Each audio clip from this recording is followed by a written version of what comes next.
René Guénon, Introduction générale à l'étude des doctrines hindoues. Troisième partie, les doctrines hindoues. Chapitre 13, la Mimamsa. Le mot Mimamsa signifie littéralement réflexion profonde, entre guillemets. Il s'applique d'une façon générale à l'étude réfléchie du Veda, ayant pour but de déterminer le sens exact de la Shruti et d'en dégager les conséquences qui y sont impliquées, soit dans l'ordre pratique, soit dans l'ordre intellectuel. Ainsi entendu, la Mimamsa comprend les deux derniers des 6 darshanas, qui sont alors désignés comme Purva Mimamsa et Uttara Mimamsa, c'est-à-dire la première et la deuxième Mimamsa, et qui se rapportent respectivement aux deux ordres que nous venons d'indiquer. Aussi, la première Mimamsa est-elle appelée encore Karma Mimamsa, comme concernant le domaine de l'action, tandis que la seconde est appelée Brahma Mimamsa, comme concernant essentiellement la connaissance de Brahma. Il est à remarquer que c'est le suprême Brahma et non plus Ishvara qui est envisagé ici, parce que le point de vue dont il s'agit est celui de la métaphysique pure. Cette seconde Mimamsa est proprement le Vedanta, et quand on parle de la Mimamsa sans épithète, comme nous le faisons dans le présent chapitre, c'est toujours de la première Mimamsa qu'il est question exclusivement. L'exposition de ce darshana est attribuée à Jaimini, et la méthode qui y est suivie est celle-ci. Les opinions erronées sur une question sont d'abord développées, puis réfutées, et la solution vraie de la question est finalement donnée, comme conclusion de toute cette discussion. Cette méthode d'exposition présente une analogie remarquable avec celle de la doctrine scolastique au Moyen-Âge occidental. Quant à la nature des sujets traités, elle est définie, au début même des sutras de Jaimini, comme une étude qui doit établir les preuves et les raisons d'être du dharma, dans sa connexion avec karya, ou, ouvrons les guillemets, ce qui doit être accompli, fermons les guillemets. Nous avons suffisamment insisté sur la notion de dharma, et sur ce qu'il faut entendre par la conformité de l'action au dharma, qui est ce dont il s'agit précisément ici. Nous rappellerons que le mot karma a un double sens. Au sens général, c'est l'action sous toutes ses formes, qui est souvent opposée à jnana, ou la connaissance, ce qui correspond encore à la distinction des deux derniers darshanas, au sens spécial et technique. C'est l'action rituelle, telle qu'elle est prescrite dans le Veda, et ce dernier sens est naturellement fréquent dans la Mimamsa, qui se propose de donner les raisons de ces prescriptions et d'en préciser la portée. La Mimamsa commence par considérer les divers pramanas, ou moyens de preuve, qui sont ceux qui qu'ont indiqué les logiciens, plus certaines autres sources de connaissances, dont ceux-ci n'avaient pas à se préoccuper dans leur domaine particulier. On pourrait d'ailleurs concilier facilement les différentes classifications de ces pramanas, en les regardant simplement comme plus ou moins développées et complètes, car elles n'ont rien de contradictoire. Il est ensuite distingué plusieurs sortes de prescriptions ou d'injonctions, la division la plus générale étant celle de l'injonction directe et de l'injonction indirecte. La partie du Veda qui renferme des préceptes est appelée Brahmana, par opposition au mantra, ou formule rituelle, et tout ce qui est contenu dans les textes védiques est mantra ou Brahmana. D'ailleurs, il n'y a pas que des préceptes dans le Brahmana, puisque les Upanishads, qui sont purement doctrinales et qui sont le fondement du Vedanta, rentrent dans cette catégorie. Mais le Brahmana pratique, auquel s'attache surtout la Mimamsa, est celui qui indique la façon d'accomplir les rites, les conditions de cet accomplissement, les modalités qui s'appliquent aux diverses circonstances et qui explique la signification des éléments symboliques qui entrent dans ces rites et des mantras qu'il convient d'y employer pour chaque cas déterminé. À propos de la nature et de l'efficacité du mantra, comme aussi d'une façon plus générale à propos de l'autorité traditionnelle du Veda et de son origine non humaine, entre guillemets, la Mimamsa développe la théorie de la perpétuité du son à laquelle nous avons fait allusion précédemment, et plus précisément celle de l'association originelle et perpétuelle du son articulé avec le sens de l'ouïe, qui fait du langage tout autre chose qu'une convention plus ou moins arbitraire. On y trouve également une théorie de l'infaillibilité de la doctrine traditionnelle, infaillibilité qui doit être conçue comme inhérente à la doctrine elle-même, et qui, par suite, n'appartient aucunement aux individus humains. Ceux-ci n'y participent que dans la mesure où ils connaissent effectivement la doctrine et où ils l'interprètent exactement, et, alors même, cette infaillibilité ne doit point être rapportée aux individus comme tels, mais toujours à la doctrine qui s'exprime par eux. C'est pourquoi il n'y a que ceux qui connaissent le Veda intégral, qui soient qualifiés pour composer des écrits traditionnels véritables, dont l'autorité est une participation de celle de la tradition primordiale, d'où elle est dérivée et où elle a son fondement exclusif, sans que l'individualité de l'auteur humain y ait la moindre part. Cette distinction de l'autorité fondamentale et de l'autorité dérivée, dans l'ordre traditionnel, est celle de la Shruti et de la Smriti, que nous avions déjà indiqué à propos de la loi de Manu, entre guillemets. La conception de l'infaillibilité comme inhérente à la seule doctrine est d'ailleurs commune aux hindous et aux musulmans. Elle est même aussi, au fond, celle que le catholicisme applique spécialement au point de vue religieux, car l'infaillibilité pontificale, entre guillemets, si on la comprend bien dans son principe, apparaît comme essentiellement attachée à une fonction, qui est l'interprétation autorisée de la doctrine, et non à une individualité, qui n'est jamais infaillible en dehors de l'exercice de cette fonction, dont les conditions sont rigoureusement déterminées. En raison de la nature de la Mimamsa, c'est à ce darshana que se rapportent le plus directement les Vedangas, sciences auxiliaires du Veda, que nous avons définies plus haut. Il suffit de se reporter à ces définitions pour se rendre compte du lien étroit qu'elles présentent avec le sujet actuel.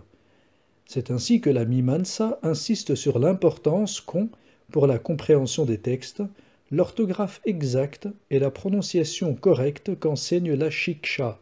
et qu'elle distingue les différentes classes de mantras suivant les rythmes qui leur sont propres, ce qui relève du Chhandas.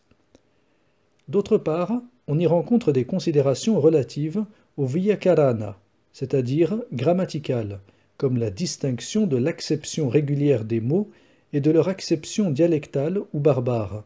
des remarques sur certaines formes particulières qui sont employées dans le Veda et sur les termes qui y ont un sens différent de leur sens usuel.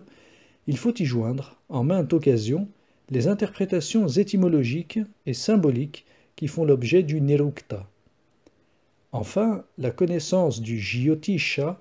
est nécessaire pour déterminer le temps où les rites doivent être accomplis. Et, quant au Kalpa, nous avons vu qu'il résume les prescriptions qui concernent leur accomplissement même. En outre, la Mimamsa traite un grand nombre de questions de jurisprudence, et il n'y a pas lieu de s'en étonner, puisque, dans la civilisation hindoue, toute la législation est essentiellement traditionnelle.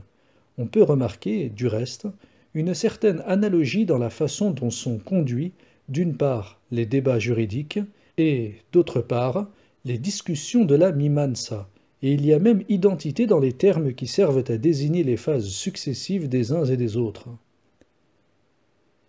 Cette ressemblance n'est certainement pas fortuite, mais il ne faudrait pas y voir autre chose que ce qu'elle est en réalité, un signe de l'application d'un même esprit à deux activités connexes, quoique distinctes,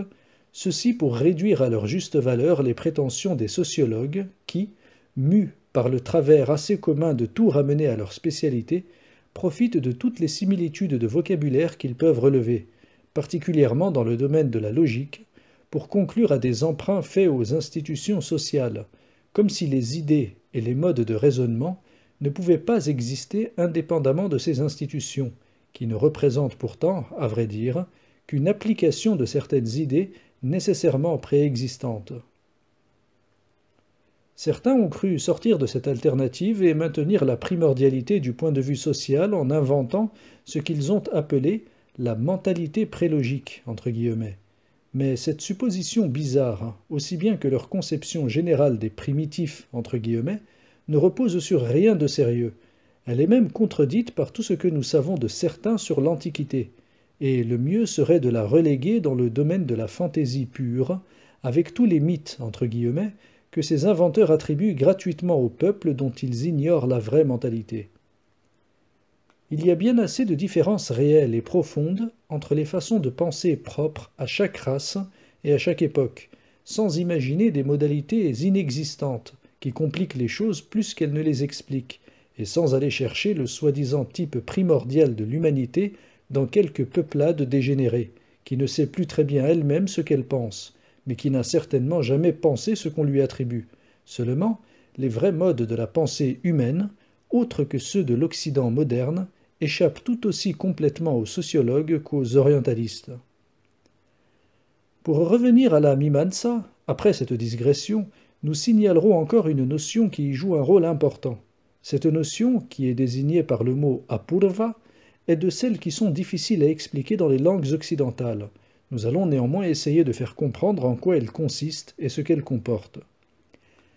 Nous avons dit dans le chapitre précédent que l'action, bien différente de la connaissance en cela comme en tout le reste, ne porte pas ses conséquences en elle-même. Sous ce rapport, l'opposition est, au fond, celle de la succession et de la simultanéité, et ce sont les conditions mêmes de toute action qui font qu'elle ne peut produire ses effets qu'en mode successif. Cependant, pour qu'une chose puisse être cause, il faut qu'elle existe actuellement, et c'est pourquoi le vrai rapport causal ne peut être conçu que comme un rapport de simultanéité. Si on le concevait comme un rapport de succession, il y aurait un instant où quelque chose qui n'existe plus produirait quelque chose qui n'existe pas encore, supposition qui est manifestement absurde. Donc, pour qu'une action, qui n'est en elle-même qu'une modification momentanée, puisse avoir les résultats des résultats futurs et plus ou moins lointains, il faut qu'elle ait, dans l'instant même où elle s'accomplit, un effet non perceptible présentement, mais qui, subsistant d'une façon permanente, relativement tout au moins, produira ultérieurement à son tour le résultat perceptible. C'est cet effet non perceptible, potentiel en quelque sorte, qui est appelé apurva, parce qu'il est surajouté et non antérieur à l'action. Il peut être regardé soit comme un état postérieur de l'action elle-même, soit comme un état antécédent du résultat, l'effet devant toujours être convenu virtuellement dans sa cause, dont il ne pourrait procéder autrement. D'ailleurs, même dans le cas où un certain résultat paraît suivre immédiatement l'action dans le temps, l'existence intermédiaire d'un apurva n'en est pas moins nécessaire, dès lors qu'il y a encore succession et non parfaite simultanéité, et que l'action, en elle-même, est toujours séparée de son résultat. De cette façon,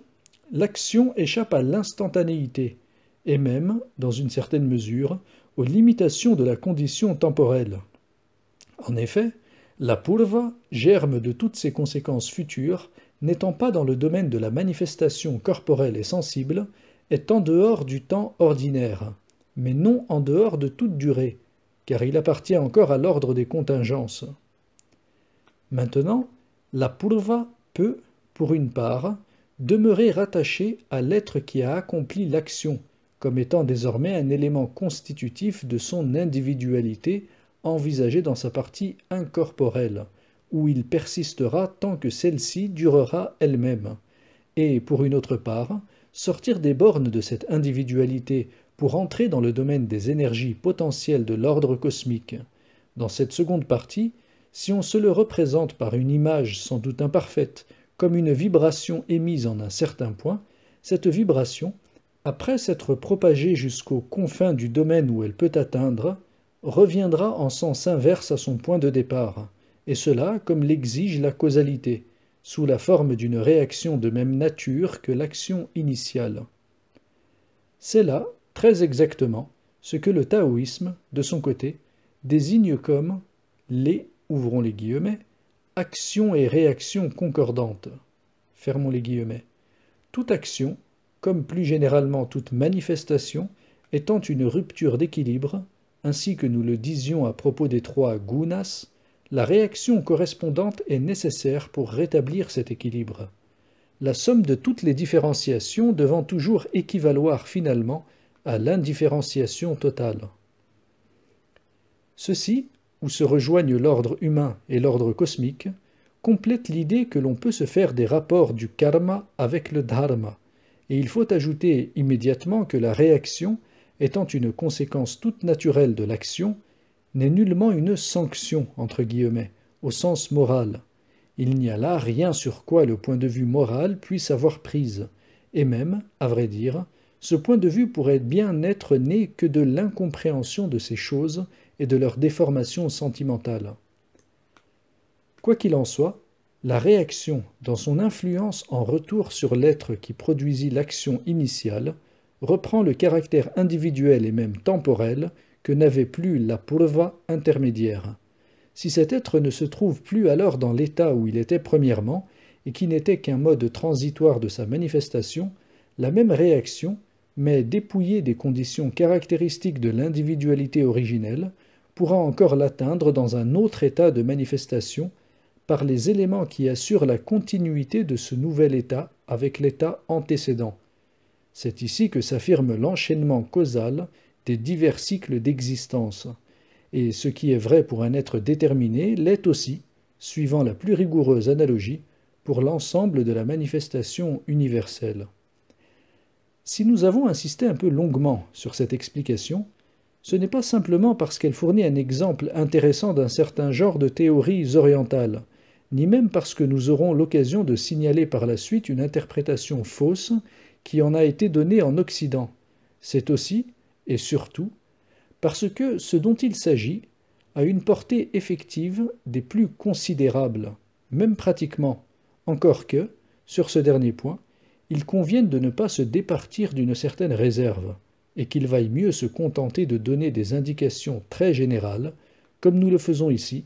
en laissant à chacun le soin d'en tirer des développements et des conclusions en conformité avec ses facultés propres et ses tendances personnelles.